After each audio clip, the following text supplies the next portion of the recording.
दोस्तों स्वागत है किरण पैरामेडिकल क्लासेस में। इस क्लास में आज हम बहुत दिनों के बाद जो अभी पीडीएफ प्रोवाइड कर रहे थे टेलीग्राम पे, तो उसमें जो भी उसका सलूशन है मैं आपके सामने लेकर के आया हूँ।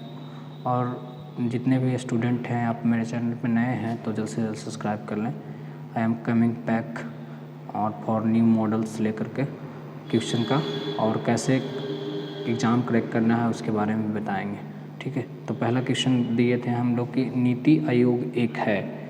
नीति आयोग एक है क्या है, इसमें आप लोगों को बनाना था लेकिन आप लोग बना नहीं पाए। बहुत सारे बच्चे ने कमेंट किया कि मुझे आंसर चाहिए सर, आंसर चाहिए। तो परामर्शदायी संस्था है। नीति आयोग क्या है? परामर्शदायी संस्था है। भारत में नियोजित अर्थव्यवस्था आधारित है किस पे? भारत में नियोजित अर्थव्यवस्था किस पे आधारित है?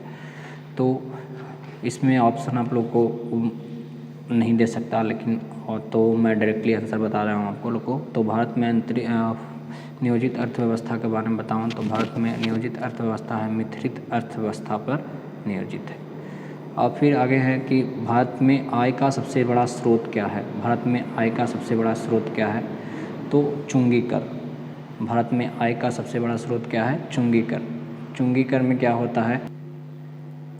तो अगला क्वेश्चन बढ़ेंगे आगे हम लोग।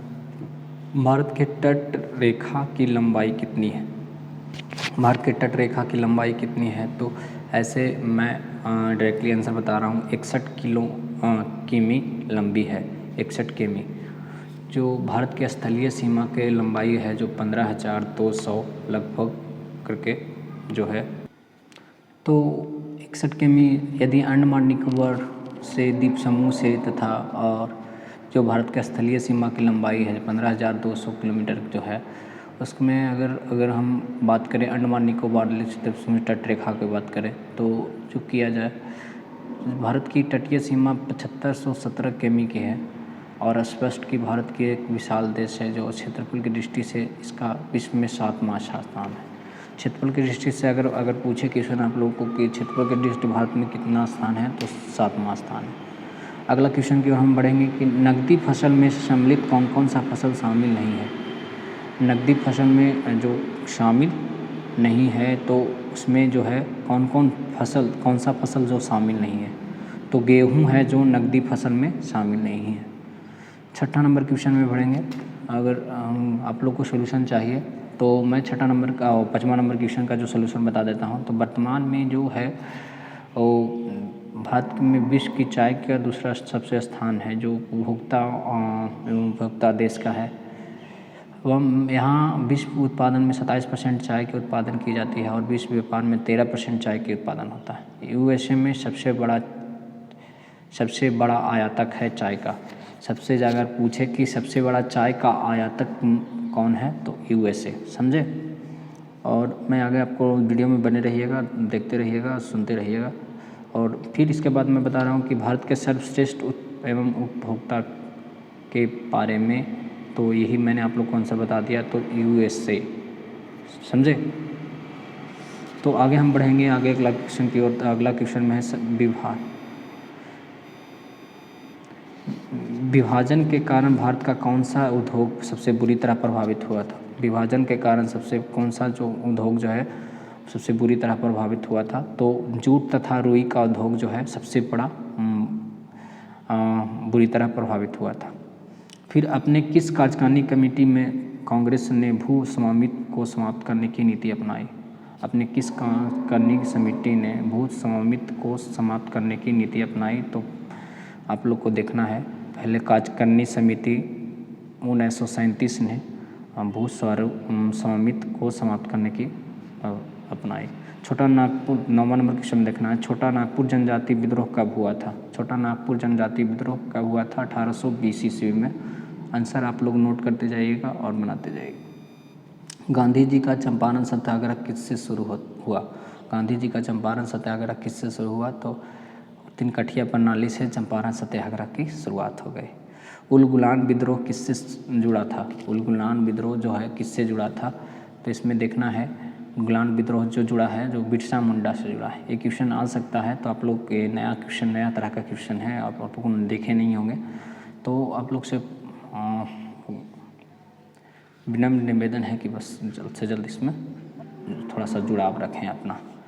मुंगेर का बड़हियाटाल विरोध का उद्देश्य क्या था? तो इसमें क्या है उद्देश्य था, तो बकाकस भूमि का वापसी की मांग करना था। ओके, तो इसमें क्या था, बकाकस भूमि को मांग करना था। ठीक है, आगे हम लोग बढ़ेंगे कि दामोदर नदी निकलती है कहाँ से? दामोदर नदी निकलती है कहाँ से? तो आप लोग को आंसर पता ही होना चाहिए, लेकिन बता दे रहा हूँ। और दामोदर निकलती है छोटा नागपुर से, छोटा नागपुर से। ठीक है, आप 14 नंबर क्वेश्चन देखेंगे। पूर्वी समुद्रों में स्वामिनी का नाम है, क्या नाम है? पूर्वी समुद्रों में स्वामिनी का नाम क्या है? तो भारत। ये क्वेश्चन भी याद करके नोट करके VVI लिख लीजिएगा। पूर्वी समुद्रों में स्वामिनी का नाम है भारत। भारतीय संविधान को अपनाया गया था, भारतीय संविधान को अपनाया गया था तो कैसे? संवैधानिक सभा द्वारा भारतीय संविधान को अपनाया गया था। फिर 16 नंबर क्वेश्चन में देखेंगे, भारत में लैंगिक सार्वभौमिकता है क्योंकि संविधान की प्रार्थना आरंभ होती है, क्योंकि संविधान की प्रार्थना आरंभ होती है तो कैसे? तो 16 नंबर में देखना है, संवैधानिक सभा हम भारत के लोग शब्दों से। संवैधानिक प्रस्तावना कब आरंभ होती है? तो हम भारत के लोग शब्दों से। 17 नंबर क्वेश्चन देखेंगे, कोई वित्तीय बिल प्रस्तावित हो सकता है, कोई वित्तीय बिल प्रस्तावित हो सकता है कैसे? केवल लोकसभा में। तो कोई वित्तीय बिल जो है केवल लोकसभा में प्रस्तावित हो सकता है। अब देखेंगे 18 नंबर क्वेश्चन, भारतीय नागरिकों के मौलिक अधिकारों का वर्णन है। भारतीय नागरिकों को मौलिक अधिकारों का वर्णन है संविधान के अनुच्छेद 12 से 35 तक। ठीक है, पंचायती राज विषय किस पर आधारित है? पंचायती राज विषय है जो राज्य की सूची पर आधारित है। हरगोविंद खुराना को किस खोज के लिए नोबेल पुरस्कार मिला था? ये भी VVI क्वेश्चन है, बहुत बार पूछ चुका है तो नोट कर लीजिएगा। तो इसमें क्या है आंसर होगा, हरगोविंद खुराना को आनुवांशिक कोड के लिए इसका जो नोबेल पुरस्कार से नवाजा गया था। Thanks for watching this video. अगर मेरे चैनल पर नए हैं तो जल्द से जल्द सब्सक्राइब कर ले और जुड़े। Thank you.